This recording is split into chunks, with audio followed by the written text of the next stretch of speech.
ये कहानी है एक ऐसे आदमी की जिसको भगवान ने दो चीजें भर भर के दी थी। पहली चीज सोचते रहना, सपने देखना, और दूसरी चीज आलस करना, जिसकी वजह से उसकी पत्नी उसे पूरे दिन ताने दिया करती थी। पूरे दिन घर पे बैठे रहते हो, अरे काम काज पे जाया करो, पूरे खेत बंजर पड़े हैं। ओहो कलावती, तुम सुबह सुबह मेरा दिमाग क्यों खा रही हो? अरे जरा आदमी को चैन से सपने तो देखने दिया करो। अरे भला सपने देखकर किसी के घर में अनाज या पैसा आया है क्या? पूरे दिन घर में पड़े रहते हो, जाओ जाकर खेतों में काम करो। अरे कलावती, अगर भगवान ने चाहा तो घर बैठे पैसा भी जरूर आएगा, तुम चिंता मत करो। ये अपनी बड़ी बड़ी डींगे हाँकना ना बंद करो और जाओ जाकर खेतों में काम करो। रामलाल के खेत देखे हैं कैसे लहलहा रहे हैं, और एक हमारा खेत है जिसमें कोई कौवा दाना ढूंढने तक नहीं आता। जब से इस घर में ब्याह कर आई हूँ, तुम्हारी इस काम चोरी से तो मैं बहुत तंग आ चुकी हूँ। घर में अनाज भी खत्म हो गया है। अगर तुम अभी भी काम पे नहीं गए तो पता नहीं हमें कितने दिन भूखे पेट सोना पड़ेगा। सिर्फ सपने देखने से कुछ नहीं होता, सपनों को पूरा करने के लिए मेहनत भी करनी होती है। अपनी बीवी के ताने सुनकर आखिरकार वो खेतों पे काम करने के लिए निकल ही जाता है। इसी बीच वो रास्ते में सोचने लग जाता है, हे भगवान, काश कुछ ऐसा हो जाए कि मुझे मेहनत भी ना करनी पड़े और मैं बहुत पैसा कमाऊं, धनवान हो जाऊं। काश मेरे हाथ अलादीन का चिराग लग जाए। थोड़ी ही देर बाद उसको एक आदमी दिखता है जो उससे कहने लगता है, बड़ी चिंता में दिखाई दे रहे हो, क्या बात है? चिंता चिंता तो रोज की जिंदगी और एक चिकचिकबाजी हो गई है। बीवी सुबह दिमाग खाने लग जाती है और मुझे सपने ही नहीं देखने देती। मैं सोचता हूँ कि काश कुछ ऐसा हो जाए कि मेरे को काम भी ना करना पड़े और मेरे पास धन भी खूब सारा अपने आप आए। ऐसी बात है तो फिर रुको, मेरे पास तुम्हारे लिए कुछ है। इतना कहकर वो आदमी अपने झोले से एक चमचमाता हुआ चिराग बाहर निकालता है और उसको दिखाते हुए रामलाल से कहने लग जाता है, ये लो, ये एक चिराग है जिसके अंदर एक जिन है जो तुम्हारी हर इच्छा को पूरा करेगा। क्या सच में इसके अंदर जिन है? अगर ऐसा है तो आपकी बड़ी कृपा होगी। ये चिराग आप मुझे दे दीजिए। ये तो मैं तुम्हें दे दूंगा, लेकिन इसमें खतरा भी है। तुम्हें इस जिन को लगातार काम देते रहना पड़ेगा और जिस वक्त तुमने इसे काम नहीं दिया, ये जिन तुम्हारी मौत का कारण बन जाएगा।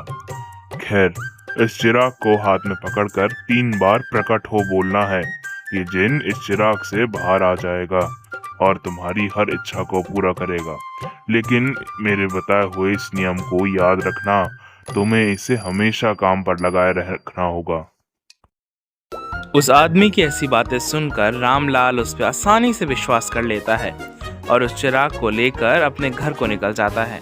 अरे अगर उस आदमी की कही हुई बातें सच हुई तो ये तो सोने पे सुहागा हो जाएगा। मुझे कुछ काम करना भी नहीं पड़ेगा और पैसों की मेरे घर में बारिश होगी। बेचारा रामलाल इन सभी चीजों के चक्कर में खेतों पर काम करने के जाना भी भूल जाता है।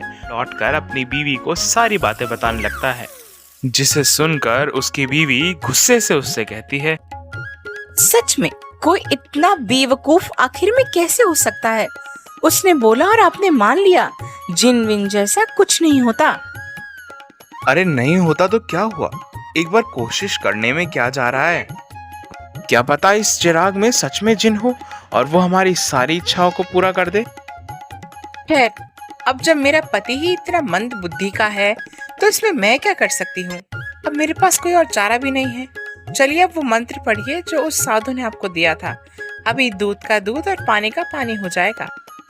हाँ हाँ जरूर, इस मंत्र को मैं अभी पढ़ देता हूँ। देखो, मुझे 3 बार प्रकट हो बोलना है। प्रकट हो, हे जिन प्रकट हो, हे जिन प्रकट हो। रामलाल ने अभी मंत्र पढ़ा ही था कि उनके सामने एक जिन प्रकट हो गया, जिसे देखकर दोनों के दोनों भौचक्के हो गए। जिन हंसते हुए कहता है, हुकुम करो मेरे आका, हुकुम करो। मुझे काम दो वरना अपनी जान दो। अरे क्या तुम सच में जिन हो? और क्या तुम जो हम मांगेंगे वो पूरा कर सकते हो क्या? बिल्कुल मेरे आका, मैं इस दुनिया की कोई भी चीज आपको ला कर दे सकता हूँ। आप बताइए मेरे लिए क्या हुक्म है? जी सुनिए, इस जिन से कहिए कि जो हमारे खेत बंजर पड़े हैं वो हरे भरे हो जाएं। हाँ हाँ बिल्कुल, जैसा मेरी पत्नी ने तुमसे कहा वैसा ही करो। जितने भी खेत हमारे बंजर पड़े हैं वो सब के सब हरे भरे हो जाएं। रामलाल के ऐसा कहने के बाद जिन वहां से चला जाता है और थोड़ी ही देर बाद रामलाल और उसकी पत्नी खेत पर जाते हैं तो देखते हैं वाकई में सारा खेत हरे भरे हैं। अरे वाह, इस जिन ने तो कमाल कर दिया। इतने कम समय में खेतों में फसल भी उगा दी। आका ये तो कुछ भी नहीं है, मैं तो अभी और भी बहुत कुछ कर सकता हूँ, मुझे हुक्म दो। इतने में रामलाल की बीवी फिर उसके लिए काम सोच लेती है और कहती है, जी आप इससे ये काम करवाइए कि जो हमारी पुरानी टूटी फूटी झोपड़ी है उसकी जगह बहुत सुंदर और बड़ी आलीशान कोठी बन जाए। रामलाल ने एक और बार अपनी बीवी की बात मानी और जिन से कहा, हाँ हाँ जिन, जैसा मेरी पत्नी कह रही है वैसा ही करो। हमारी उस पुरानी झोपड़ी की जगह एक बहुत ही आलीशान कोठी ले आओ। आका बिल्कुल मैं ऐसा ही करूँगा, अब आप बस मेरा चमत्कार देखिए। इसके बाद वो जिन उनको उनके घर के बाहर ले आता है और अपनी माया के बल पर उस घर की जगह देखते ही देखते एक बड़ी आलीशान कोठी खड़ी कर देता है, जिसे देखकर रामलाल की पत्नी कहती है, अरे वाह वाह वाह, इतनी बड़ी और आलीशान कोठी तो मैंने अपने सपने में भी नहीं देखी थी। बहुत बढ़िया जिन, बहुत बढ़िया। रामलाल की बीवी तो जिन की तारीफ करते हुए थक ही नहीं रही थी। इतने में जिन फिर से कहता है, हुकुम करो मेरे आका, मुझको मेरा अगला काम दो वरना मैं आपकी जान ले लूंगा।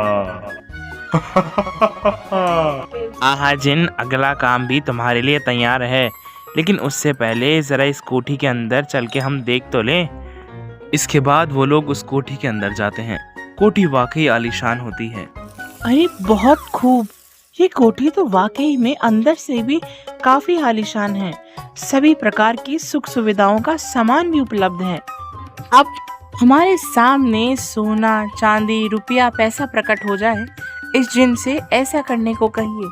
अपनी बीवी का हुक्म पाते ही रामलाल ने एक बार फिर से जिन से वैसा ही करने को कहा। ऐ जिन, जैसा मेरी बीवी ने तुझसे करने को कहा तू वैसा ही कर दे, हमारे सामने रुपया पैसा प्रकट हो जाए। जो हुक्म मेरे आका, मैं अभी आपके सामने रुपया पैसा सोना चांदी प्रकट किए देता हूँ। उसके ऐसे कहते ही उनके सामने जिनकी माया से एक बार फिर ढेर सारा रुपया पैसा प्रकट हो गया। अरे वाह, इतना सारा सोना पैसा तो मैंने अपने जीवन में कभी नहीं देखा। हाँ तुम सही कहती हो, ये जिन तो बड़े। मेरा अगला काम दो मेरे आका। लेकिन अब रामलाल को मन ही मन में चिंता होने लगी थी कि ऐसे तो उसके पास अब कोई काम ही नहीं बचा जो वो उस जिन से करवा सके।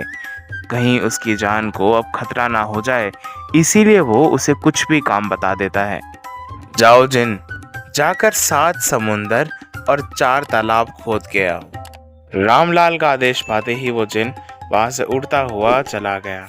जिन के जाने के बाद रामलाल अपनी बीवी से कहने लगा, अरे मुझे तो अब चिंता होने लगी है कि अब तो हमारे पास कुछ काम देने को है ही नहीं, कहीं ये जिन मेरी जान ना ले ले। अब तुम ही कुछ करो। अपने पति की ऐसी बातें सुनकर उसकी बीवी उससे कहने लगती है, जी आप चिंता मत कीजिए, मेरे रहते हुए आपको कोई कुछ भी नहीं कर सकता। आने दीजिए उस जिन को, मैं अब की बार उसे ऐसा काम दूंगी कि वो उस काम को नहीं कर पाएगा और आखिर में हार मानकर वापस चला जाएगा। आखिरकार कुछ देर में जिन वापस आ गया और उनसे कहने लगा, आका आपका काम पूरा हुआ, अब मुझे दूसरा काम बताइए। ए जी, अब इससे ये कहिए कि जो मैं कह रही हूँ वो करे, और अगर ये इस काम को पूरा ना कर पाए तो वापस एक बार फिर से अपने इस चिराग में चला जाए। हाँ भाई जिन, अब जैसा मेरी बीवी तुमसे करने को कहे तुम वैसा ही करना, और अगर ना कर पाओ तो वापस इस चिराग में चले जाना। ए जिन, अब ये काम करके आओ कि अभी इस भरी दोपहरी में बाहर खेतों में जाओ और आसमान में जितने भी तारे चमक रहे हैं उन सबको गिनो और गिन कर मुझे बताओ। और हाँ, एक और बात का ध्यान रखना कि तुम अपनी किसी भी प्रकार की शक्ति का इस्तेमाल नहीं करोगे, तुम्हें खुद ही उन तारों को गिनना होगा।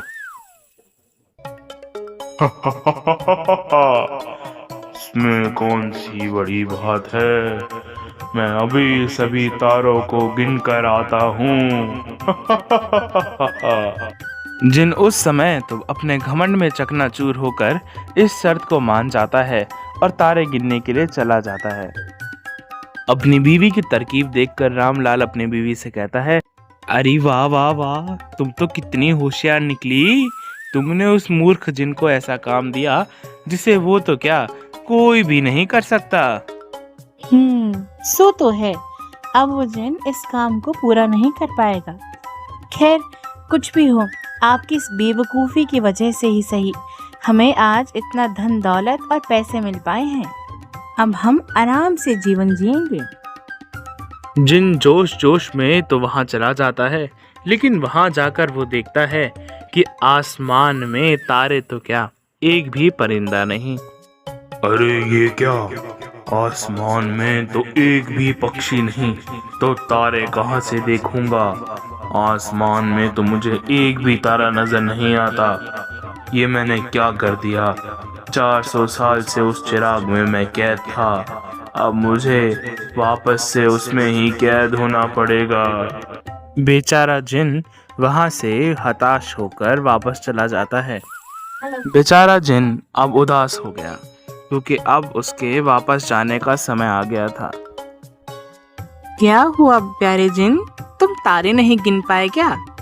देखो, अब तुम अपनी शर्त हार चुके हो और इसके मुताबिक अब तुम्हें वापस अपने इस चिराग में जाना होगा। उसके ऐसा कहने पर जिन देखते ही देखते एक बार फिर से उनकी आंखों के सामने से ओझल हो गया और एक बार फिर से अपने 400 साल पुराने चिराग में वापस लौट गया। अरे बाप रे, बाल बाल बच गए आज तो।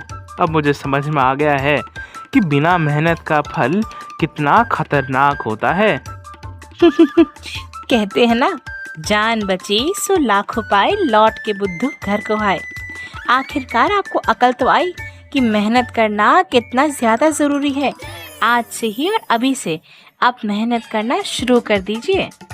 खैर, रामलाल को तो उसकी बीवी ने बचा लिया, लेकिन अगर आपको भी ऐसा चिराग मिल जाए तो आप उस जिन से क्या इच्छा मांगेंगे और क्या उस जिन को उस चिराग से बाहर निकालने का रिस्क लेंगे? कमेंट में ज़रूर बताएं।